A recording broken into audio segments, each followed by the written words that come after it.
Thank you, Erin. So 2015 stretches before us. It is unwritten, it is unlimited, and it is filled with possibilities. Last week, we let go of the old by participating in the Burning Bowl ceremony. And on New Year's Eve, there's all this noise, right? There's fireworks and firecrackers and yelling and banging. And I had read a story once that the reason that we have so much noise is because it's a way to break with the old and to call in the new. I heard a story once that at a Jewish ceremony, when they stomp on the glass, that one of the reasons for that is to scare away the evil spirits, to scare away the negative energy, so that because they're drawn to happy occasions. And so on some level, we're scaring away the negative energy, we're scaring away the old year, and we're calling in the new, and we're celebrating that with fireworks and noise and banging on pots and pans and whatever it is you do to bring in the new year. So every time we're standing at this place, we always wonder, what does the future hold? Because, when I like to play a game and go back in my head to the year before and go, wow, I didn't see a lot of stuff that was coming this year or in 2014 that happened, And so we play this game with looking ahead. This is the moment where we place our intentions and we plant the seeds for what we wish to unfold in 2015. And sometimes we get it right and sometimes not so much.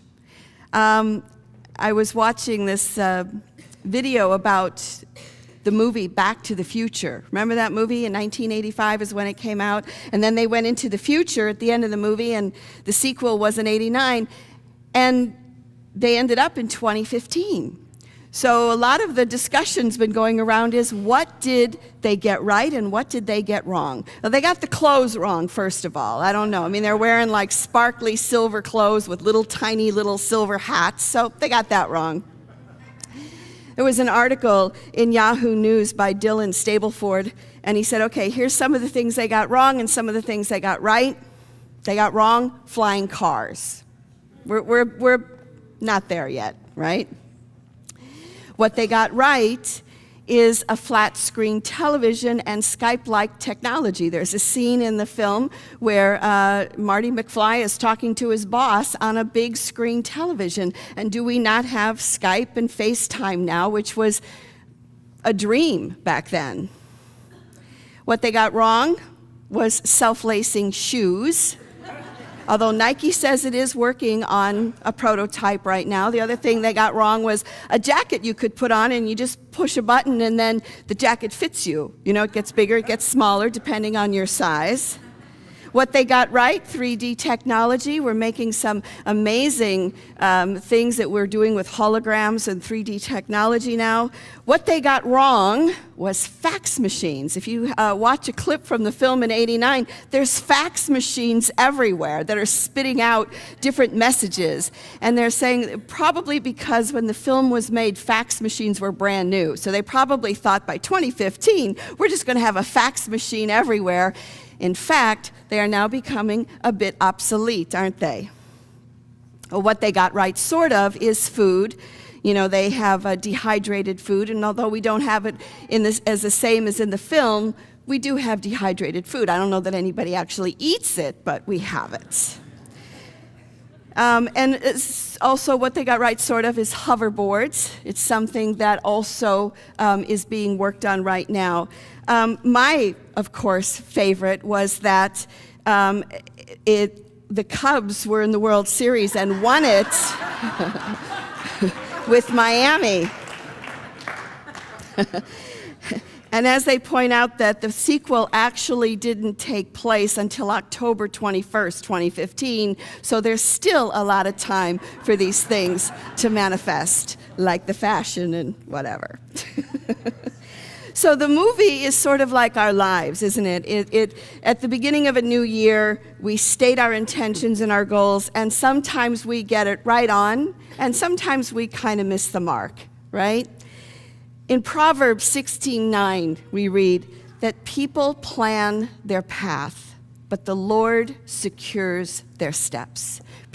So we're making our plan, right? People make a plan. The Lord, or the law, secures our steps. So our job, if you will, is to put forth that intention and then to walk through it as it unfolds. I was watching a thing on, I believe it was King 5, of a review of 2014, specifically for our area. And it started out with the Seahawks winning the Super Bowl. That was like the beginning of 2014. How great is that? And then the next thing it went to was the mudslide that happened near Oso. And then after that, it was followed up with the shooting that happened at SPU. But the Mariners had a great season. They did really well. And the Sounders had the best season that they have ever had. Then there was a shooting at Marysville High School. But then we finished with the Seahawks going into the playoffs. So after I was watching the little film, I went, wow, it wasn't a very good year, was it? It was a challenging year for us locally, nationally. I know for me personally, it was a challenging year. How many of you had a challenging year in 2014? How many of you had a great year in 2014? All right, I hope that continues for you. Yes. So the truth is, no matter what kind of a year you had, whether it was like this amazing, spectacular, I want to repeat this kind of a year, or it wasn't such a great year, you now have the opportunity to download a new program, right? You have the opportunity to upgrade your current program to, I'm going to be Karen 20.15, right?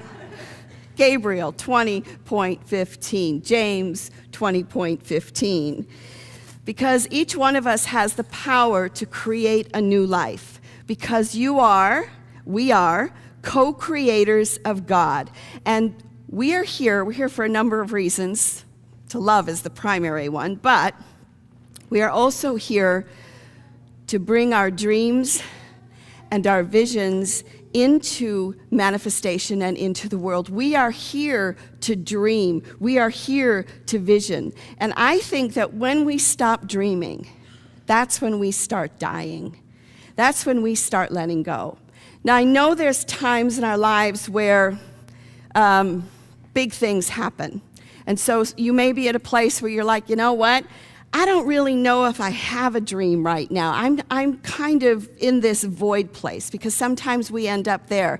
And the truth is, that's part of life, right? Where we end up in this pause, we end up in this space. But once we pause and once we take a breath, it is imperative that we form a new dream. And it doesn't have to be a big, giant dream. In fact, sometimes it's the little dreams that are the best, because they're easier to manifest, right? Because we can see it more clearly right in front of us instead of a huge, big one. So we're going to go both ways today as I walk you through the process. Richard Bach said, "Here's a test to find out whether your mission on earth is finished. If you are alive, it isn't." So every single one of us in this room is still alive, and so our mission is not finished. Every single one of us has the key within to co-create our destiny. And I say co-create rather than create, because we're not in this alone, right? I'm not here creating what I'm creating by myself, nor are you. We co-create with our families, with our partners, with our coworkers, with our community. And it's one of the reasons we come together and worship. You know, it's fine to, watch a YouTube and whatever, but when we come together in community, we are co-creating a new earth, if you will. We are co-creating this incredible energy of knowing the truth together. Jesus also said, in the book of John, he said, very, very truly, I tell you that the Son can do nothing on his own, what he sees, but only what he, let me start over. I tell you the Son can do nothing on his own, but only what he sees the Father doing. For whatever the Father does, the Son does likewise. So he's saying that he is so connected to his divinity that there's no separation, that there is nothing that he does that God is not doing. There's nothing that God is doing that he is not doing. And it's the same truth for us, yeah? So that whatever it is we are doing, whatever it is we are being, that divinity is always there, and it is always moving through us. So as we unfold our destiny, as we unfold our dreams, we're expressing and experiencing God on earth. So you have a white stone. Now, did anybody not get a white stone? If you did not get a white stone, I need you to raise your hand so that an usher can bring you a white stone. Everybody got a white stone. That's great. Aren't they nice this year? Aren't they pretty? They look like erasers. They're from Jerusalem. You erase the past and call in the new. So the story behind this is that in Roman times, slaves were given a white stone when they were set free. And they had this white stone. They were free to write themselves a new name, to give themselves a new name. And it was a symbol of their freedom. It was a symbol of starting over. It was a symbol of this is new. And so for each one of us, we have a white stone, and it's a symbol of this unwritten, undownloaded software that is within us right now. So we're going to go through a process to discover what the name of that current upgrade that you are seeking right now. Perhaps it's healing and wholeness, 20.15. Perhaps it's peace, 20.15. You will know what it is. But in order to help you define this intention, this seed, I have a few questions that I would like you to reflect on. And for those of you who reflect better by writing, there is paper in the pews in front of you. You already do have pencils. I find it helpful to just sort of make lists sometimes. So what I'd like you to think about, and in order to help you define the intention for 2015, what are some of the highlights for you that you experienced in 2014? You don't have to write a big paragraph, but maybe a word. What were some of the highlights of that year? When I look at 2014 and I look back at some of the highlights, for me, it was being able to spend time with some people that I have very deep friendships with, that I don't get to see all the time. So one of the highlights for me was going to Sedona, Arizona in the fall, and I went hiking with a girlfriend who was my tent mate in the Sahara Desert in 1974. We see each other maybe once every 5-10 years, and it was just so wonderful to connect with her. I'm so grateful that we're both on the planet. Another highlight for me was I went to an astrology conference in Myrtle Beach, which was a stretch for me. And serendipitously, Richard, our former minister here, and his wife Maureen happened to be in Myrtle Beach at the same time. So we went to a mutual friends for dinner. And it was serendipitous because it was 2 or 3 weeks before Richard was diagnosed with a terminal illness, which we didn't know he had then. And it was the last conversation that we had not knowing that, just sitting on the deck alone, looking out at the water. And oddly enough, our conversation was about pain and what does pain feel like. I found a picture of Maureen, his wife, yesterday, of her, from this time, of her holding the dog. She's holding Havasu. And in the background, at the slider, is Richard and David walking in the door for dinner. Just an ordinary day, just an ordinary moment, happened to be caught on film. And that's our life, isn't it? It's filled with these ordinary yet extraordinary moments. So what were some of the highlights for you? I'd like you to, I'm just going to keep talking, but as you think of them, just kind of write them down. I'll give you some reflection time as well.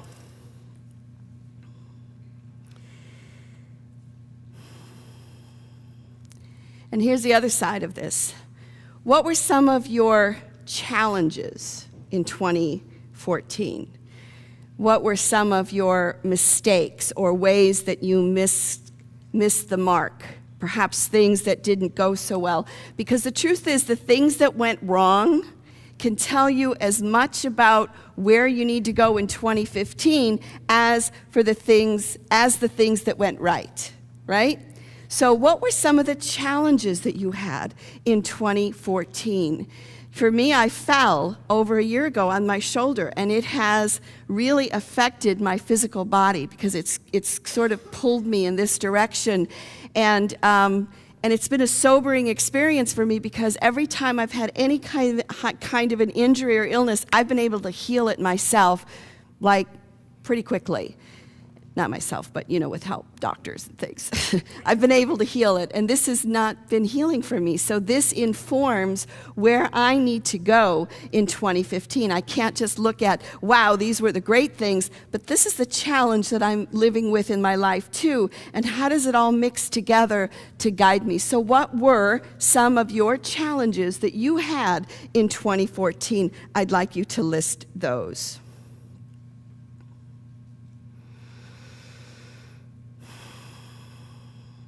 So when you reflect on the highlights of 2014, what were some of the things, people, and events that you enjoyed?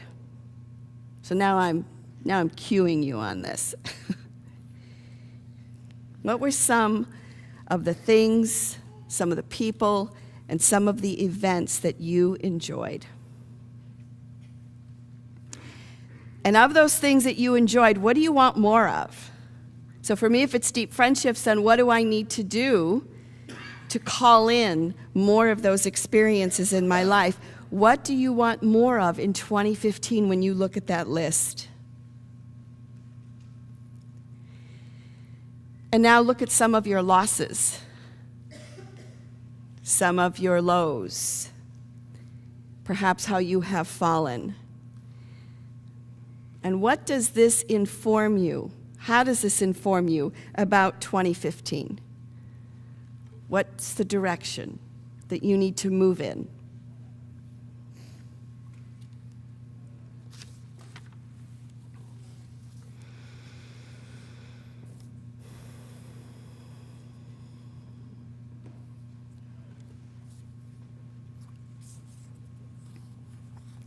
Aaron is going to lead us in a song to help us move into this quiet and reflective space.